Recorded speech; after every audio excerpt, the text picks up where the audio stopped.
বিসমিল্লাহির রহমানির রহিম। আসসালামু আলাইকুম।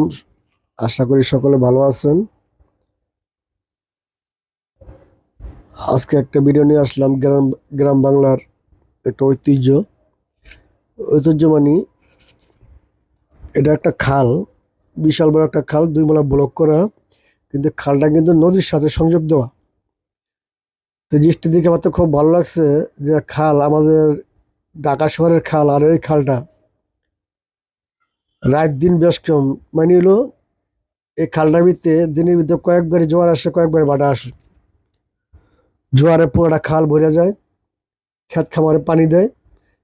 এই যে ক্ষেত খামার যে হাল ছয়, যে এগুলো কি কয়, টিলা, এই টিলা দিয়ে তো হাল ছয়, হাল ছোঁয়ার পরে খেতে বীজ লাগায়। তো এটার প্রমাণটা মনে হয় এটাই। এটা দেখে বুঝতে পারলাম যে হ্যাঁ, এই যে আমার ভাগনা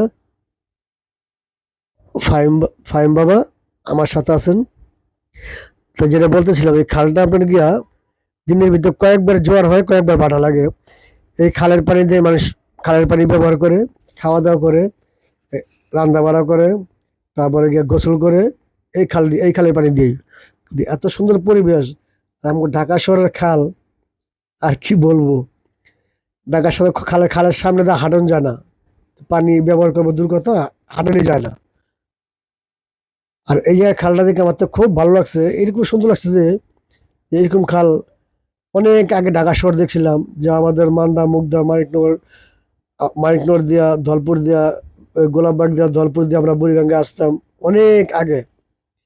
আবার এই খাল দিয়ে আবার চলে যেতাম বাড়িতে। ওই সময়ের কথাগুলো মনে পড়ে যায়।